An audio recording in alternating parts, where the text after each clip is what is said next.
नमस्कार, मैं डॉक्टर रजनीश कुमार आप सभी का एक बार फिर से हार्दिक स्वागत करता हूं। प्रिय विद्यार्थियों, आज के वीडियो लेक्चर में हम मार्गदर्शन के दृष्टिकोण से आप सभी से चर्चा करेंगे। यदि आप यूपी टीजीटी हिंदी प्रवक्ता की तैयारी कर रहे हैं और उसमें संस्कृत साहित्य को लेकर यदि आप चिंतन मनन कर रहे हैं या फिर आपके मन में ये प्रश्न आ रहा है कि संस्कृत साहित्य की हमें तैयारी किस तरीके से करनी चाहिए या फिर इस पोर्शन से परीक्षा में कितने प्रकार के सवाल पूछे जाते हैं या फिर कितने सवाल आते हैं, इन सभी बिंदुओं पर हम आप सभी से विस्तार से चर्चा करेंगे और ये चर्चा पाठ्यक्रम पर आधारित होगी। मैं उम्मीद करता हूं कि आप सभी के पास यूपी टीजीटी हिंदी का पाठ्यक्रम पहले से ही प्रिंटेड रखा गया होगा और इस वीडियो लेक्चर के बाद आप दोबारा से उसे देखेंगे तो और चीजें क्लियर होंगी। जब भी संस्कृत की बात आती है तो दो तरीके के विद्यार्थी नज़र में आते हैं।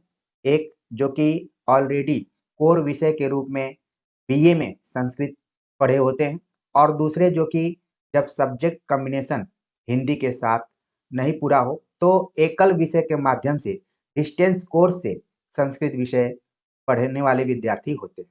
तो कुल मिलाकर संस्कृत साहित्य को हमें किस तरीके से पढ़ना है, चाहे वो डिस्टेंस कोर्स से पढ़ने वाले विद्यार्थी हों, चाहे कोर विषय के रूप में हो, दोनों के लिए यह महत्वपूर्ण चर्चा है।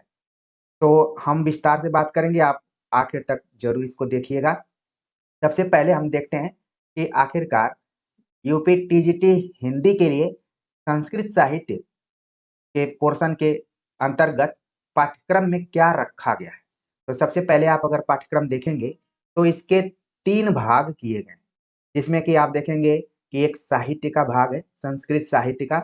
उसमें कुल 6 रचनाकारों को पढ़ना है। कालिदास, भवभूति, भारवी, माघ, दंडी और श्रीहर्ष। इन 6 साहित्यकारों को पढ़ना है आपको, जो कि संस्कृत के प्रमुख रचनाकार हैं और उनकी रचनाओं को पढ़ना है। जिस तरीके से हम हिंदी के रचनाकारों को पढ़ते हैं, उनकी रचनाओं को पढ़ते हैं, उनके समय को पढ़ते हैं, विस्तार से पढ़ते हैं, उसी तरीके से हमें संस्कृत के रचनाकारों को भी पढ़ना है। तो इनकी संख्या बहुत ज़्यादा नहीं है। आप देखिए कि कुल मिलाकर 6 ऐसे रचनाकार हैं जिनको कि आप ध्यान में रखेंगे। आपके मन में ज़रूर सवाल आ रहा होगा कि सर इसके लिए आपने कोई किताब नहीं बताया है। मैं जानता हूँ कि आप सभी किताबों को लेकर, नोट्स को लेकर, पीडीएफ को लेकर, कोचिंग सेंटर्स को लेकर आवश्यकता से अधिक परेशान होते हैं। लेकिन इसके लिए सिर्फ मैं केवल एक किताब बताऊँगा। उस किताब का नाम है संस्कृत के प्रमुख नाटककार तथा उनकी कृतियाँ, डॉक्टर गंगा सागर राय, जो कि चौखंबा प्रकाशन से प्रकाशित होने वाली पुस्तक है। तो इसको आप नोट कर लीजिए। अगर आप इन रचनाकारों को देखें, खासतौर से संस्कृत के जितने भी रचनाकार रहे हैं, मुख्य रूप से वो नाटककार रहे हैं। कालिदास को आपने बीए में कहीं कहीं जरूर पढ़ा होगा, भवभूति को पढ़ा होगा, भारवी, माघ, दंडी, श्रीहर्ष। तो ये सभी रचनाकार काव्य भी लिखते थे, महाकाव्य भी लिखते थे और नाटक भी लिखा करते थे। तो इनको आपको पढ़ना है। इनकी संख्या कुल 6 है। अब हम बात करते हैं पार्ट 2 के ऊपर, जिसमें कि आप देखेंगे कि व्याकरण का पोर्शन लगा हुआ है। व्याकरण में भी आपको बहुत ज़्यादा नहीं पढ़ना है, बस आपको संधि पढ़ना है, फिर इसके बाद समास पढ़ना है, रूप को पढ़ना है। रूप भी 2 प्रकार के होते हैं, शब्द और धातु। इसके बाद कारक का प्रयोग। अगर हम मोटे तौर पर देखें तो व्याकरण के अंतर्गत कुल 4 पोर्शंस आपको देखने हैं। संधि देखना है, समास देखना है, रूप को देखना है और कारक प्रयोग को देखना है। इसको लेकर भी आपके दिमाग में ये जरूर आ रहा होगा कि इसके लिए कौन सी किताब पढ़ें। तो मैं ज़्यादा इसके लिए भारी भरकम किताब के बारे में नहीं बताऊंगा। यदि आप साइंस बैकग्राउंड से होंगे तो आपको थोड़ा-सा मेहनत करना पड़ेगा। आपके अगल-बगल में कोई भी विद्यार्थी यूपी बोर्ड का जो कि 10th-12th में संस्कृत पढ़ा हो या फिर हिंदी के साथ संस्कृत से संबंधित जो भी कुछ किताबें आपके पास ज़रूर रही होंगी, अगर आप यूपी बोर्ड से जुड़े होंगे, तो उसमें एक किताब का नाम था संस्कृत परिचायिका। संस्कृत परिचायिका के पीछे व्याकरण से संबंधित बहुत ठोस जानकारियाँ दी गई हैं। आपको ये चीज़ तब मैं बता रहा हूँ, जब मैं पीजीटी के एग्ज़ाम में कभी बैठा करता था, तो व्याकरण के दृष्टिकोण से, वैसे संस्कृत मेरा कोर विषय भी था बीए में, लेकिन व्याकरण के दृष्टिकोण से हमने संस्कृत परिचायिका का ही सहारा लिया। तो आपको घबराना नहीं, बिल्कुल नहीं घबराना। जो भी यहाँ पर सिलेबस में दिया गया है, वो पूरा संस्कृत परिचायिका में आपको मिल जाएगा। और मैं बार-बार आप सभी से कहता हूँ कि जो व्याकरण होता है, वो फ़ॉर्मूला पर आधारित होता है। आप व्याकरण की कोई भी किताब पढ़िए, अगर आप फ़ॉर्मूला समझ लेते हैं, तो इस किताब में होने वाली त्रुटियों को भी आप पकड़ सकते हैं कि कौन-सी किताब में क्या त्रुटि रही है और कौन अच्छी किताब है। तो छोटी-सी किताब आप संस्कृत परिचायिका अपने आस-पास में पढ़ने वाले विद्यार्थियों से भी ले सकते हैं या फिर आपके पास भी मौजूद होगी।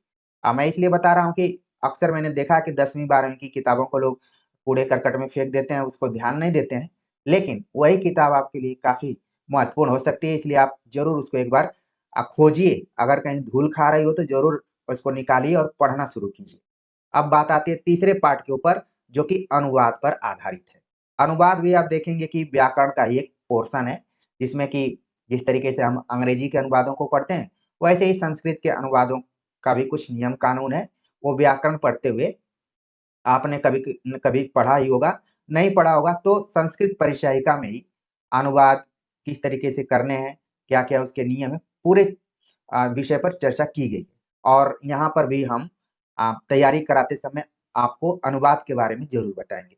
तो ये मोटे तौर पर संस्कृत साहित्य का पाठ्यक्रम रहा, खास तौर से जो भी विद्यार्थी यूपी टीजीटी हिंदी की तैयारी कर रहे हैं, ठीक है? अब आपके दिमाग में बिल्कुल ये कन्फ्यूज़न नहीं रहेगा कि हम टीजीटी हिंदी की तैयारी कर रहे हैं, तो संस्कृत में क्या पढ़ेंगे? आप बिल्कुल इधर-उधर नहीं भटकेंगे।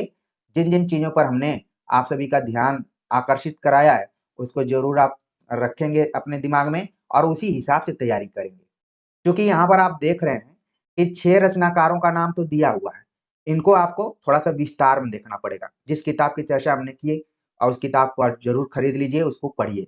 हालाँकि मार्केट में आप देखेंगे कि तमाम तरीके के नोट्स और प्रिंटेड नोट्स आपको बहकाने के लिए दिए जाएँगे, लेकिन आपको बहकना नहीं है, क्योंकि एक कॉम्पिटिटिव एग्ज़ाम है। इसमें एक क्वेश्चन भी आपको बहुतों से पीछे कर सकता है, इसलिए थोड़ा-सा आप अपने से भी पढ़ने की कोशिश कीजिए। ठीक है? तो रचनाकारों को आप कवर कर लेंगे। हमने पिछली बार भी तैयारी कराते हुए इन रचनाकारों के ऊपर बातचीत की है, उसके लिंक को मैं डिस्क्रिप्शन बॉक्स में डाल दूँगा और अगर पीडीएफ इत्यादि होगा तो संस्कृत का मैं पीडीएफ दे सकता हूँ। ठीक है? मेरे पास है, उसको टेलीग्राम चैनल में मैं डाल दूँगा। तो इस चीज़ को आप समझ जाइए।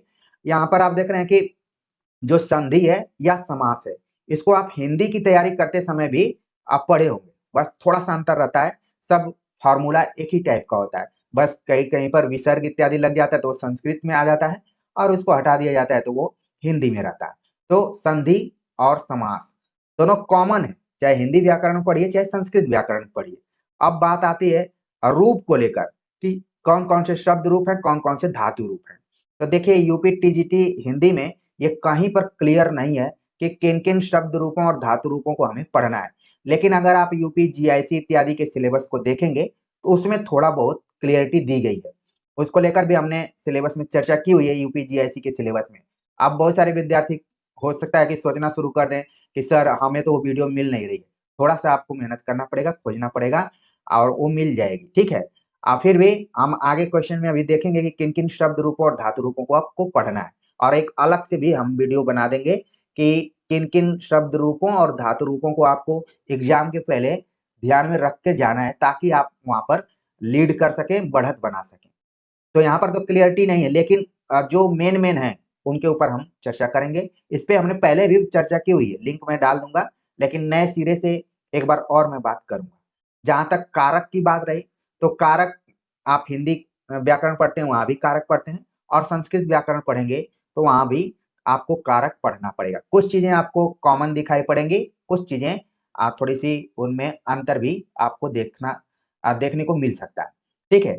तो कारक प्रयोग से यहाँ पर सवाल आ रहे हैं। अनुवाद को लेकर मैंने बताया कि इसके लिए आपको थोड़ा-सा अनुवाद का जो भी सिस्टम है, उसको समझना पड़ेगा। तो कुल मिलाकर संस्कृत साहित्य कुल 3 पार्ट में बटा हुआ है।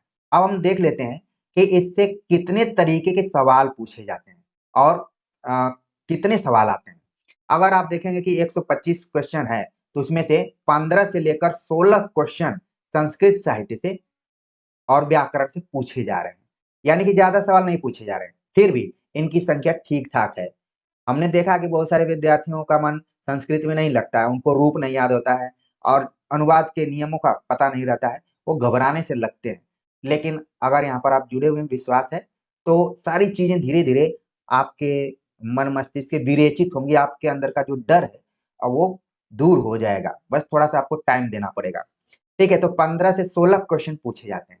अब हम देख लेते हैं कि पिछले साल जो एग्ज़ाम हुआ था, यानी कि 2021 में एग्ज़ाम हुआ था, यूपी टीजीटी हिंदी का, उसमें किस तरीके से सवाल पूछे गए थे और आपको आगे की परीक्षा के लिए कैसे अपने को तैयार करके जाना है। तो यहाँ पर देख रहे हैं आप कि जो पहला सवाल पूछा गया, कालिदास ने अभिज्ञान शाकुंतलम में कितने प्रकार के छंदों का प्रयोग किया है? आमतौर पर पूछा जाता है कि अभिज्ञान शाकुंतलम में कितने अंक हैं, लेकिन यहाँ पर पैटर्न में चेंज करने का प्रयास किया गया है। यहाँ पर छंदों के बारे में बात की गई है। आप देखेंगे हिंदी में भी हम छंदों को पढ़ते हैं, वो छंद अलग-अलग हैं, दोहा है, चौपाई है, सोरठा है, ठीक है, कवित्त है। लेकिन जब आप संस्कृत में पढ़ेंगे तो उसमें वंशस्थ, मालिनी, शार्दूल विक्रीडितम, इस तरीके के छंदों का प्रयोग किया जाता है, थोड़ा सा कठिन होते हैं। तो उसी तरीके से पूछा गया कि कालिदास ने अभिज्ञान शाकुंतलम में कितने छंदों का प्रयोग किया हुआ है। ऑप्शन दिया गया है 24, 15, 18, 20। तो इसका जो सही जवाब है ऑप्शन पहला ही है, 24 छंदों का प्रयोग किया है। एक तो आप याद कर सकते हैं, ठीक है, 24 छंदों का प्रयोग किया गया है। यदि आप कोर विषय के रूप में बीए में पढ़े होंगे तो कोई ऐसा पाठ्यक्रम नहीं होगा जिसमें कि अभिज्ञान शाकुंतलम को न रखा गया हो। ठीक है, अभिज्ञान शाकुंतलम रहता ही रहता है। कुछ नहीं रहता है तो कम से कम इसका जो चौथा सर्ग है वो बहुत ही इंपॉर्टेंट है। आप छोटी कक्षाओं में 10वीं 12वीं में भी पाठ्यक्रम में कभी न कभी देखे होंगे। और अगर अभिज्ञान शाकुंतलम पूरा पढ़ेंगे तो उसमें कुल 7 अंक हैं, उसमें से चौथा अंक बहुत महत्वपूर्ण है। ठीक वैसे ही जैसे आप साकेत पढ़ते हैं तो उसका 9वां सर्ग है, ठीक है? कामायनी पढ़ते हैं तो उसका चिंता, श्रद्धा, ईड़ा, ये सर्ग महत्वपूर्ण होते हैं, वैसे ही अभिज्ञान शाकुंतलम का भी है। तो इसमें छंदों से रिलेटेड सवाल पूछा गया, तो कुल मिलाकर 24 छंदों की बात इसमें की गई है।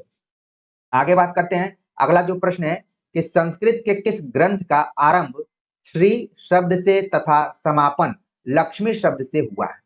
ये बड़ा ही एक तरीके से ट्रेडिशनल प्रश्न है। उन विद्यार्थियों के लिए तो एकदम ईज़ी है कि जो बीए में पढ़े होंगे, चाहे वो कोर में हो चाहे डिस्टेंस में हो। मैं बार-बार कोर और डिस्टेंस की इसलिए बात कर रहा हूँ कि कई बार सब्जेक्ट कॉम्बिनेशन बनाने के लिए हम संस्कृत को पढ़ लेते हैं हिंदी के साथ, उतनी गंभीरता से नहीं पढ़ते हैं। तो यहाँ पर थोड़ा-सा आपको संकेत मिल जाएगा कि हमें किस तरीके से पढ़ना है। अब पूछा गया कि संस्कृत के किस ग्रंथ का आरंभ यानी शुरुआत श्री शब्द से है और समापन लक्ष्मी से। आप देखेंगे इन दोनों शब्दों का अर्थ कहीं-कहीं एक ही है, लेकिन अलग-अलग है। कहीं श्री लिखा गया, कहीं लक्ष्मी। अब ग्रंथ का नाम दिया गया है कुमार संभवम, रघुवंशम, किरातार्जुनीयम, शिशुपाल बधम।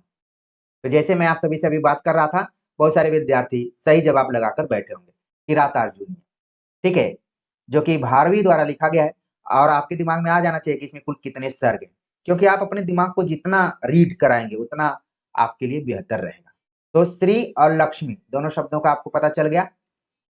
आगे बात करते हैं, अगला जो प्रश्न है, न धर्म वृद्धेषु वय समीक्षेते, यह सूक्ति किस कवि की है? यानी कि आप देखेंगे कि सूक्ति से रिलेटेड भी क्वेश्चन पूछे जाते हैं और संस्कृत साहित्य पढ़ेंगे, चाहे नाटक पढ़ें, चाहे महाकाव्य पढ़ें, चाहे किसी तरीके का पढ़ें, उसमें सूक्तियों से रिलेटेड सवाल पूछे जाते हैं। तो ये जो सूक्ति है, ये किस रचनाकार की है? तो कालिदास, श्रीहर्ष, माघ, भारवी, इन लोगों का नाम दिया गया है। सही जवाब है इसमें कालिदास। हम वैसे कालिदास कई बार बोलते हैं, लेकिन संस्कृत में आप जितने भी टीचर होते हैं, कई बार पूछते हैं कि कालिदास बोलो संस्कृत में। छोटी की मात्रा यहाँ पर आप ध्यान में रखिए। कई बार हम लोगों को देखते हैं कि बड़ी की मात्रा दे देते हैं। ये भी शब्द शुद्धियों के अंतर्गत है, इसको ज़रूर ध्यान में रखिए। कालिदास की रचना है कुमार संभवम। उसके 5वें सर्ग से इस सूक्ति को उठाया गया है। अगला प्रश्न है, टीकाकार मल्लिनाथ ने कालिदास कृत कुमार संभवम के कितने सर्गों पर संजीवनी लिखी है? यानी कि जिस तरीके से आप देखेंगे कि हिंदी पुस्तकों पर आलोचनाएँ लिखी जाती हैं, टीकाएँ लिखी जाती हैं। जैसे बिहारी सतसई का नाम आपने सुना होगा, उसपे ढेर सारी टीकाएँ लिखी गई हैं और हमने आचार्य रामचंद्र शुक्ल पर बातचीत करते हुए आप सभी को बतलाया भी था। उसी तरीके से संस्कृत में आप देखेंगे कि कुछ विद्वान रहे हैं जो कि जो प्रख्यात रचनाकार हैं, प्रसिद्ध रचनाकार हैं, उनकी रचनाओं पर टीकाएँ लिखा करते थे। तो मल्लिनाथ जो कि कुमार संभवों पर टीका लिखे थे, जिसको कि संजीवनी कहा गया। इसी तरीके से आपने देखा होगा एक रचना है पद्मावत संजीवनी। आप लोगों के लिए होमवर्क है कि ये किसने लिखा हुआ है। इसी तरीके से आप संस्कृत पढ़ते पढ़ते हिंदी की तरफ भी मुड़ जाएंगे। ठीक है, मुझे उम्मीद है कि इसका जवाब बहुत सारे विद्यार्थी देंगे। तो मल्लीनाथ ने कुमार संभवम पर संजीवनी लिखी यानी टीका लिखी हुई है, तो कितने सर्गों पर? वैसे कुमार संभवम में आप देखेंगे कि ज्यादा सर्ग, ठीक है, लेकिन इसमें आप देखेंगे कि 8 सर्गों पर मल्लीनाथ जी ने टीका लिखी हुई है। और विद्वानों का यह मानना है कि 7वां और 8वां जो सर्ग है ये दोषपूर्ण टीका है। ये भी क्वेश्चन कई बार पूछ लिया जाता है, तो इसके बहाने आप देख लिए। लेकिन आप यहाँ पर देखिए कि कुल 8 सर्गों के ऊपर उन्होंने संजीवनी टीका लिखी हुई है। तो इस तरीके से टीकाओं से रिलेटेड भी क्वेश्चन पूछे जा रहे हैं। अगला प्रश्न है कि संस्कृत के प्रथम नाटककार हैं। तो प्रथम को लेकर जब आप हिंदी पढ़ते हैं वहां भी प्रथम पूछा जाता है और संस्कृत में भी प्रथम पूछा जाता है। तो कम से कम सभी रचनाकारों को तो नहीं, लेकिन जो 6 रचनाकार पाठ्यक्रम में दिए गए उनको जरूर आप अपने दिमाग में रखिए। अब प्रथम नाटककार कौन है? सही जवाब यहाँ पर है कि भास है। तो इनका आप नोट कर लीजिए कि पहले भास हैं, फिर कालिदास हैं, फिर शूद्रक है, फिर विशाखदत्त हैं, फिर भवभूति है। ठीक है, माघदंडी को भी आप ध्यान में रख सकते हैं। दंडी को तो विशेष तौर पर ध्यान में रखना है क्योंकि काव्य शास्त्र में भी उनको हम पढ़ते हैं। तो यहाँ पर संस्कृत के प्रथम नाटककार की बात की जाए तो इसमें भास का नाम आता है और भास ने बहुत सारी रचनाएं की हुई हैं और उनसे भी खूब सवाल पूछे जाते हैं। ठीक, आगे बात करते हैं। अगला जो प्रश्न है आप जो कि व्याकरण से रिलेटेड है, नमः शब्द के योग में विभक्ति होती है। तो ऑप्शन दिया गया द्वितीया, तृतीया, चतुर्थी, पंचम, प्रथमा। तो इसमें नमः कहा जाता है कि नमः योगे चतुर्थी, नमः योगे चतुर्थी, ये एक सूत्र ही है। और आप संस्कृत साहित्य में देखेंगे कि सूत्रों का काफी रोल है। जहां भी नमः आता है, ओम नमः शिवाय, ओम नमः गणेशाय, ठीक है। और मुझे याद आता है कि ओम नमः लक्ष्मीयाय, एक बार हमारे क्लासमेट ने, हमारे सर ने पूछा कि लक्ष्मी को अगर चतुर्थी में बोला जाएगा तो क्या होगा, लेकिन लक्ष्मीयाय नहीं होता है, ओम नमः लक्ष्मय, क्योंकि लक्ष्मी क्या है, स्त्रीलिंग में आ जाएंगी तो उनका रूप अलग चलता है। ठीक है, तो नमः शब्द के योग में क्या होता है? चतुर्थी होता है। तो सही जवाब हो गया ऑप्शन तीसरा। ठीक है, तो विभक्ति में आप देख रहे हैं कि नमः इत्यादि से भी कई बार क्वेश्चन पूछ लिए जाते हैं। अगला प्रश्न है अनुवाद से रिलेटेड, नदी कोष भर टेढ़ी है का संस्कृत अनुवाद होगा। अलग अलग अनुवाद दिया गया है। नदी क्रोशेण कुटिला, नदी क्रोशात कुटिला, नदी क्रोशाय कुटिला, नदी क्रोशम कुटिला। तो यहाँ पर अब अनुवाद के नियम को जानना जरूरी है। तो कहा जाता है कि अगर कोई स्वभाव की बात की जाए या फिर गुण की बात की जाए, ठीक है, तो उसमें द्वितीय, उसमें जो आती है उसमें द्वितीय विभक्ति का प्रयोग किया जाता है। ठीक है, तो ऑप्शन चौथा इसका सही जवाब है, नदी क्रोशम कुटिला।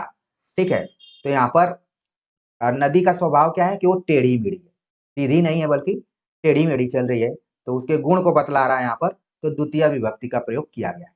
तो इसी तरीके से अनुवाद भी पूछे जाते हैं। और संस्कृत का जाना माना अनुवाद है कि पेड़ से पत्ते गिरते हैं, ये सभी लोग याद किए रहते हैं लगभग। ठीक है, तो अनुवाद के बारे में हम आगे चर्चा करेंगे, लेकिन देख लीजिए किस तरीके से प्रश्न पूछे जा रहे हैं। अगला प्रश्न है जो कि रूप पर आधारित है। युष्मद शब्द के चतुर्थी विभक्ति एक वचन के रूप है। तो चतुर्थी विभक्ति और एक वचन के रूप के बारे में हमें बताना है। युष्मद, अश्मद, युष्मद दो शब्द जैसे कि अहम, ठीक है, और त्वम, इस तरीके के शब्दों का प्रयोग किया जाता है। अब ये त्वम से रिलेटेड है। अब हमें चतुर्थी विभक्ति एक वचन के रूप के बारे में बतलाना है। तो इसका जो यहाँ पर सही जवाब हो रहा है तुभ्यम तथा ते। जब आप रूप पढ़ेंगे तो चतुर्थी विभक्ति एक वचन में तुभ्यम ते, फिर उसका प्रयोग किया गया है। आप सभी को बतलाने के लिए हमने नोट भी किया है, तुभ्यम, युवाभ्याम, युष्माभ्याम। पहले हम लोग रूप को खूब याद कर लिया करते थे। ठीक है, रूप में कहाँ से चेंजिंग होती है उस पर भी हमने पिछली बार बताया हुआ था, लिंक मैं डाल दूंगा। क्योंकि आप लोगों का तब से मेरे ऊपर विश्वास बना ही होगा, बढ़ा ही होगा, तो आपको समझ में आएगा कि सर कहाँ से बता रहे हैं, कैसे परिवर्तन होता है। क्योंकि मेरी कोशिश यही रहती है कि मैं आप सभी के नस को पकड़ूं। मैं चाहता तो मैं भी किताब निकाल देता, पीडीएफ नोट से सब देना शुरू कर देता, लेकिन ये सब अभी हमारे उद्देश्य में नहीं है। अभी हमें आपके नस को पकड़ना है, आपके मन में उठने वाले सवालों को पकड़ना है कि किस तरीके से हमें तैयारी करके जाना है। ये ज़्यादा बेहतर है। आपके पास ऐसा नहीं है कि किताबें नहीं होंगी या फिर आपको बताने वाले लोग नहीं होंगे, लेकिन जो बारीकी के साथ मैं बतला रहा हूँ, क्योंकि इन परीक्षाओं में तैयारी करने का, बैठने का जो अनुभव रहा है, वो अनुभव आपको ज़्यादा फ़ायदा पहुँचाएगा, ज़्यादा लाभ पहुँचाएगा। कि जब स्वयं कोई अगर परीक्षार्थी होता है, तो उसको कहाँ-कहाँ दिक्कतें होती हैं। आप देखेंगे रूप परिवर्तन, कई बार तो रूप एक ही टाइप के होते हैं, कई जगह पर विभक्तियों में आके परिवर्तित हो जाते हैं। तो उसके ऊपर हमने चर्चा की हुई है, लगा दूँगा मैं, आप ज़रूर देखिएगा। तो इसका सही जवाब हो गया तुभ्यम तथा ते। अगला प्रश्न है, गणनावाचक शब्द आयुतम किसके लिए प्रयुक्त होता है? अब आप देख रहे हैं यहाँ पर कि गणनावाचक यानी कि संख्या से रिलेटेड भी सवाल पूछे जा रहे हैं और इसके लिए आपको ज्यादा परेशान नहीं होना है। जो संस्कृत परिचायिका मैंने बतलाया है उसमें भी गिनतियां दी गई हैं कि 1 से 100 तक को क्या बोलते हैं, फिर 1000 को, फिर 10,000 को, फिर लाख को। ठीक है, इस तरीके से है। तो आयुतम शब्द का प्रयोग किया गया है। आयुतम का अर्थ क्या होगा अगर हम हिंदी के दृष्टिकोण से देखें, तो 10,000, 5,000, 10 लाख, 1 लाख दिया हुआ है। ठीक है, तो इसका जो सही जवाब है वो है 10,000। आयुतम का मतलब होता है 10,000। ठीक, आगे बात करते हैं। अगला जो प्रश्न है, जो कि धातु के रूप के बारे में पूछा गया है। द्रक्ष्यति शब्द दृश्य धातु के किस लकार, वचन एवं पुरुष का रूप है? यानी आप देख रहे हैं कि जब हम रूप पढ़ते हैं और धातु रूप पढ़ते हैं, तो उसको ध्यान में रखते हुए लकारों को भी ध्यान में रखना है। ठीक है, वचन को ध्यान में रखना है और इसके बाद पुरुष को ध्यान में रखना है। तो लकारों की संख्या जैसा कि आप जानते हैं कि मुख्य रूप से तो 10 लकार होते हैं। ठीक है, और कई जगहों पर 5 लकारों की बात की जाती है, वैसे 10 लकार होते हैं। वचन आप जानते हैं कि संस्कृत में 3 वचन होते हैं और पुरुष भी 3 होते हैं। तो धातु रूप को पढ़ते समय इन सभी बारीकियों को भी ध्यान में रखना पड़ता है। अब जो द्रक्ष्यति दिया हुआ है और बता दिया गया कि ये दृश्य धातु का शब्द है, लेकिन अब ये किस लकार में है, किस वचन में है, किस पुरुष में है, उस चीज को हमें बताना है। तो इसका जो यहाँ पर सही जवाब है वो है लिट लकार प्रथम पुरुष एक वचन के अंतर्गत है। सही जवाब हो गया ऑप्शन तीसरा। ठीक है, अगला प्रश्न ऐसे ही दिया गया है, संधि से रिलेटेड पूछा गया कि शयन में संधि है तो यण, गुण, वृद्धि, अयादि। ठीक है, तो इसमें आपको याद करना है कि भाई हमने तो संधि बहुत पढ़ा, लेकिन इसको तोड़ देते हैं हम लोग। तोड़ने के बाद सही उत्तर तक हम पहुंच सकते हैं, क्योंकि ये फार्मूला पर आधारित है। आप कितना भी किताब पढ़ लीजिए, नोट्स पढ़ लीजिए, अगर आप चयन शब्द कैसे बना हुआ है इस फार्मूले को नहीं समझ पाएंगे, तो आप लाख किताबें पढ़ते रह जाएंगे या फिर कोचिंग करते रह जाएंगे, कुछ नहीं समझ में आएगा। इसलिए फार्मूला जरूर समझिए। और संधियों को लेकर हमने विस्तार से हिंदी व्याकरण में चर्चा की हुई है, थोड़ा सा वक्त देकर आप जरूर वहां पर ध्यान दीजिए। तो यहाँ पर आप देख रहे हैं कि ए प्लस बराबर हो जा रहा है अय। ठीक है, तो शयन हो गया। यहाँ पर शयन में जो संधि हो रही है वो है अयादि स्वर संधि। ऑप्शन चौथा इसका सही जवाब है। ठीक, इसी तरीके से नयन का होता है। ठीक, आगे बात करते हैं। अगला जो प्रश्न है, पूछा गया कि लकार और उसके कालवाचक अर्थ का कौन सा युग्म सही नहीं है? तो यहाँ पर सबसे पहले तो हमें ध्यान में रखना है कि नहीं पर, कि इसमें से पूछा जा रहा है कि लकार और कालवाचक अर्थ के हिसाब से कौन सा ऐसा युग्म है, जोड़ा है, जो कि सही नहीं है। तो यहाँ पर बताया गया कि लोट लकार संभाव्य काल, लंग लकार भूतकाल, लट लकार वर्तमान काल, लिट लकार भविष्यत काल। एक होता है विधिलिंग। ठीक है, तो जैसा कि मैंने बताया आपको कि वैसे तो लकारों की संख्या कुल 10 होती है, लेकिन मुख्य तौर पर रूप को देखें तो 5 लकारों की ज्यादा विशेष तौर पर चर्चा होती है। ठीक है, तो इसमें लंग लकार भूतकाल, लट लकार वर्तमान काल, लिट लकार भविष्य काल, ये तो सही है। लेकिन यहाँ पर लोट लकार जो बताया गया संभाव्य काल बताया गया, जबकि यहाँ पर क्या है, आज्ञावाचक यहाँ पर है। लोट लकार को आज्ञावाचक से जोड़ते हैं। ठीक है, तो ये यहाँ पर सही नहीं है, इसलिए सही जवाब हो गया ऑप्शन पहला। ठीक, तो इसके पहले आपने देखा कि एक शब्द आया हुआ था द्रक्ष्यति। ठीक, तो आप देख रहे हैं कि इसमें लिट लकार हमने बताया हुआ था, यानी कि द्रक्ष्यत जो है वो भविष्यत काल से जुड़ा हुआ है। इसी तरीके से आपको जोड़ जोड़ कर पढ़ना है, तब आपको पढ़ने में आनंद आएगा, मजा आएगा और आपका कॉन्फिडेंस भी बढ़ेगा। आगे बात करते हैं। अगला जो प्रश्न है जो कि संधि से रिलेटेड है। कई बार संधि को जोड़कर पूछ लिया जा रहा है, कई बार उसको तोड़कर पूछ लिया जा रहा है। यहाँ पर देखिए पूछा गया गुरवे शब्द का सही संधि विच्छेद होगा। अब अलग अलग ढंग से गुरवे का दिया हुआ है, गुरुधन वे, गुरोधन ए, गुरधन वे, गुरुधन ए। कई बार जब हमारी तैयारी नहीं रहती है, फार्मूला हम नहीं समझते हैं, तो ऐसे यहाँ पर संधि विच्छेदों को, विग्रहों को देखकर हम परेशान होने लगते हैं कि आखिरकार इसमें सही क्या होगा। तो ध्यान में रखिए कि जब भी संधि होती है, दोनों शब्द क्या होते हैं, कहीं न कहीं सार्थक टाइप के होते हैं। ऐसा नहीं है कि कुछ भी उसमें जोड़ दिया जाएगा। सही जवाब हो गया ऑप्शन चौथा, गुरुधन ए, गुरुवे। ठीक है? कई जगहों पर मैंने देखा कि इसको भी बतलाया गया जो कि त्रुटि के अंतर्गत इसको रखा जा सकता है। गुरु, गुरु शब्द कुछ नहीं होता है, गुरु शब्द होता है। ठीक है? तो गुरवे का यही हो गया। जैसे कि गुरवे नमः, ठीक है? नमः आप देख रहे हैं कि चतुर्थी में आ जाएगा। अगला जो क्वेश्चन है, तव लकार का सही संधि विच्छेद है। आप देख रहे हैं कि लगातार संधि से खूब सवाल पूछे जा रहे हैं। तव लकार में कौन सा संधि विच्छेद है? तो बचपन के दिनों में आप पढ़े हैं। कई बार हम संधियों को खोजना शुरू कर देते हैं कि इसमें कौन सा है। तो आप देख रहे हैं कि पहला ही है तव धन लकार, तो हो गया तवल्लकार। ठीक? अगला प्रश्न है कि पितृ शब्द के सप्तमी विभक्ति के तीनों वचनों के रूप हैं क्रमशः। यानी पितृ शब्द, वैसे तो हम राम, बालक, ठीक है, रमा, बालिका, राजा, नदी, इन सभी के रूपों को खूब याद करते हैं और बताया भी जाता है कि इसी तरीके के फला-फला के रूप चलते हैं। तो यहाँ पर पितृ शब्द का पूछा गया है और पूछा गया सप्तमी विभक्ति का। ठीक है? तो आप ध्यान में रखिए कि रूपों को विभक्तियों के अनुसार, वचनों के अनुसार, पुरुषों के अनुसार इस तरीके से पूछा जा रहा है। तो पितृ का अगर देखें हम, तो यहाँ पर जो इसका बन रहा है, वो तीसरा ऑप्शन है, पितरि, पित्रो, पितृषु। ठीक है? तो इसका सही जवाब हो गया ऑप्शन तीसरा। और देख रहे हैं कि मिलता-जुलता शब्द दिया हुआ है। आप ठीक है ना? तो इसी में इधर-उधर अगर थोड़ा-सा भी मिस्टेक होते हैं, ये बड़ा तलवार की धार पर चलने के बराबर है और थोड़ा-सा भी इधर-उधर करेंगे, घायल हो जाएँगे। ठीक है? लेकिन फ़ॉर्मूला को अगर आप ध्यान में रखेंगे, तो आपको कोई नहीं पीछे रोक सकता है, आप आगे ही बढ़ते जाएँगे। अगला प्रश्न है कि संस्कृत के किस कवि ने अपने लिए पद वाक्य प्रमाणज्ञ विशेषण का प्रयोग किया है? अब इसके लिए आपको वही किताब पढ़ना पड़ेगा जो गंगासागर राय की हमने बतलाया।